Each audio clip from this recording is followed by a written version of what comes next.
नमस्कार विद्यार्थियों। पिछले व्याख्यान में हमने इटली के एकीकरण की पृष्ठभूमि देखी। आज हम देखते हैं कि इटली के एकीकरण के लिए कौन कौन सी प्रमुख विचारधाराएं थी। इटली के एकीकरण में तीन विचारधाराएं प्रमुख रूप से थी। पहला जो था वो था गणतंत्रवादी सिद्धांत। मैजनी इटली का एक देशभक्त था और वह इटली को एक राष्ट्रीय एकता हेतु गणतंत्र स्थापित करना चाहता था, अर्थात वो इटली में गणतंत्रवादी सरकार की स्थापना चाहता था। दूसरा जो सिद्धांत है वो जियावर्ती का संघीय राज्य का सिद्धांत है। जियावर्ती पोप के अंतर्राष्ट्रीय रूप का फायदा उठाकर उसी के अधीन इटली के राज्यों का एक संघ बनाने का समर्थक था। तीसरा जो सिद्धांत या तीसरी जो विचारधारा इटली में काम कर रही थी वो थी संवैधानिक राजतंत्र के सिद्धांत की विचारधारा। काउंट कैबूर जो था वो इस विचारधारा का समर्थक था। वो इटली में एक संवैधानिक राजतंत्र स्थापित करना चाहता था और उसका ये मानना था कि इटली का एकीकरण पिडमोंट सार्डिनिया के नेतृत्व में युद्ध के द्वारा ही संभव है। यद्यपि वे निरंकुश राजतंत्र का पक्षधर नहीं था, लेकिन वो एक संवैधानिक राजतंत्र या वैधानिक राजतंत्र या सीमित राजतंत्र का समर्थक था और सार्डिनिया पिडमोंट को इसके लिए उपयुक्त मानता था। इटली के एकीकरण में जिन तीन व्यक्तियों का बहुत बड़ा योगदान था वो तीन व्यक्ति थे। पहला जोसेफ मैत्सनी, दूसरा काउंट कैबूर और तीसरा जो व्यक्ति इसमें था वो व्यक्ति था गैरिबाल्डी, जुसेप गैरिबाल्डी। इसके अलावा विक्टर एमेनुएल भी प्रमुख व्यक्ति था जिसने इटली के एकीकरण में महत्वपूर्ण भूमिका निभाई। तो इटली के एकीकरण की अगर हम बात करें तो मैजनी को उस एकीकरण की आत्मा माना जा सकता है या माना जाता है, और काबूर को उस एकीकरण का मस्तिष्क और गैरिबाल्डी को उस एकीकरण की तलवार के रूप में माना जाता है। तो अब हम जो बात करेंगे वो बात करेंगे कि इटली के एकीकरण में उसका क्रमिक विकास क्या रहा। तो सबसे पहले हम देखते हैं कि नेपोलियन की विजय या फ्रांस की क्रांति ने इटली के एकीकरण का मार्ग प्रशस्त किया, क्योंकि नेपोलियन की पराजय के पश्चात, सबसे पहले तो नेपोलियन की विजय के पश्चात प्रतिक्रिया के रूप में जो राष्ट्रवाद का उदय हुआ, उसके बाद में नेपोलियन की पराजय के पश्चात यूरोप में प्रतिक्रिया का राज्य व्याप्त हो गया और इटली को पुनः कई भागों में विभाजित कर दिया गया, जहाँ पर ऑस्ट्रिया को उसके ऊपर प्रभावी बनाया गया। इटली के देशभक्तों को ये ऑस्ट्रिया का प्रभाव अच्छा नहीं लगा और उन लोगों ने विभिन्न क्रांतिकारी संस्थाओं को जन्म दिया। इन क्रांतिकारी संस्थाओं ने भी इटली के एकीकरण में महत्वपूर्ण भूमिका निभाई। दो संस्थाएं इनमें महत्वपूर्ण रहीं, एक तो कार्बोनेरी था और दूसरा युवा इटली दल था। कार्बोनेरी जो था वो कोयला उत्पादकों का संघ के नाम से भी जाना जाता है। इस संस्था ने गुप्त रूप से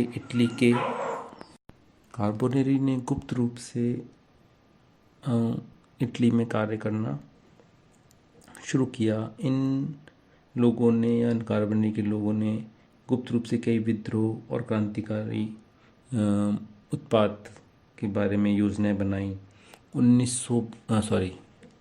1820 में नेपल्स में जो विद्रोह हुआ उसमें भी कार्बोनेरी का हाथ था, जिसे मैटरनिक के द्वारा कुचलने का प्रयास किया गया, हर संभव प्रयास किया। 1830 में जो फ्रांसीसी क्रांति के परिणाम स्वरूप इटली में क्रांति हुई, उसमें भी इसी कार्बोनेरी संस्था का हाथ था।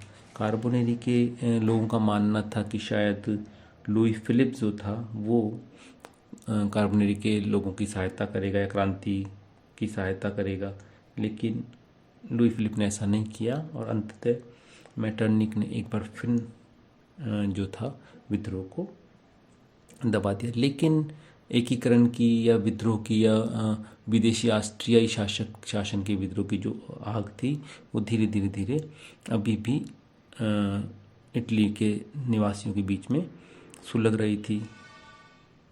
कार्बोनेरी जो थी इसमें सबसे प्रमुख संस्था थी। सारे इटली में इस संस्था ने अपना जाल बिछा रखा था और जब कार्बोनेरी को दबाया गया या ऑस्ट्रिया के द्वारा इटली में राष्ट्रीयता की भावना को दबाया गया तो इटली के लोगों को ये दृढ़ विश्वास हो गया कि जब तक ऑस्ट्रिया का प्रभाव समाप्त नहीं किया जाता तब तक इटली का एकता का प्रयास या एकीकरण का प्रयास सफल नहीं हो सकता।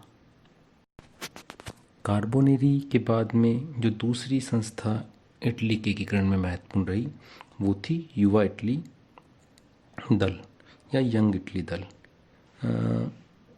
1815 हो या 1831 हो, जब भी इटली के एकीकरण के प्रयास को विफल किया गया ऑस्ट्रिया के द्वारा तो लोगों में घोर निराशा छा गई और इन निराशाजनक परिस्थितियों में राष्ट्रीय आंदोलन के एक नेता का प्रादुर्भाव हुआ जिसका नाम था गोसेप मैज़िनी। मैज़िनी के बारे में कहा जाता है कि उसके दिमाग में इटली के एकीकरण को लेकर बिल्कुल स्पष्ट छवि थी। वह कहा करता था कि यद्यपि इटली कृत्रिम राजनीतिक सीमाओं में बटा हुआ है लेकिन उसके बावजूद भी इटली एक सजीव इकाई है या इटली में एक सजीव एकता है और इसलिए इटली का एकीकरण होना ही है। अगर हम बात करें जोसेफ मैज़नी के बारे में या मैज़नी के बारे में तो यही एक वो व्यक्ति था जिसे इटली के एकीकरण की आत्मा कहा जाता है। मैज़नी का जन्म 1805 ईस्वी में जिनेवा में हुआ था और ये फ्रांस की राज्य क्रांति से बहुत प्रभावित था। मैज़नी के पिता एक डॉक्टर थे और डॉक्टर होने के साथ साथ वो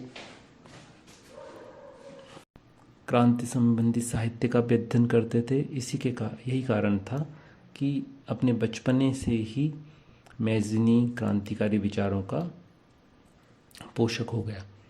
पढ़ाई समाप्त करने के बाद में कार्बोनेरी का सदस्य बना और उदार विचारों के कारण वो 1830 की क्रांति के बाद में गिरफ्तार कर लिया गया और उसे कुछ समय तक जेल में भी रहना पड़ा।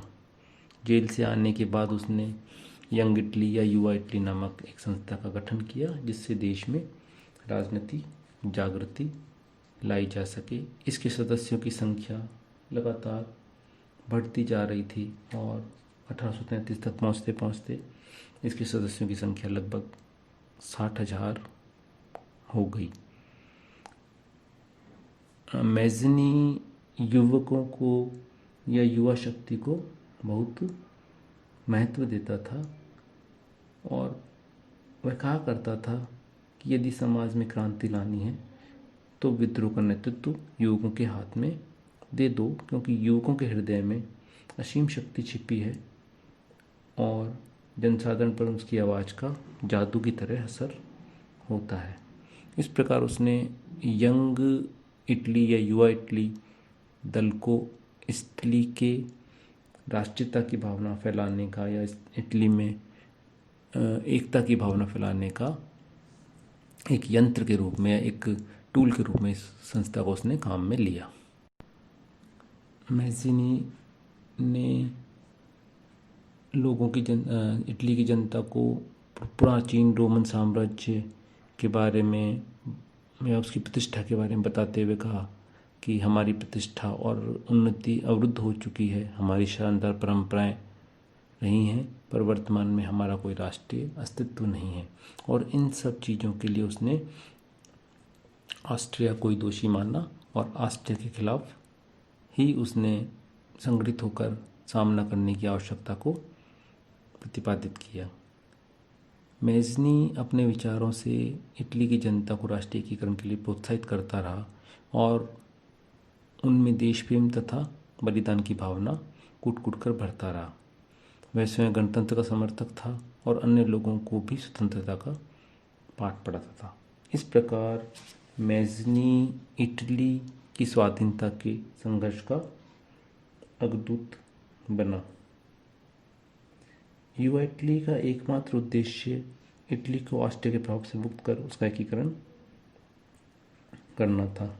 इसी दौरान 1848 में फ्रांसीसी क्रांति और फिर इस क्रांति का प्रभाव संपूर्ण यूरोप में पड़ा और मैटरनिक को भी देश छोड़कर भागना पड़ा।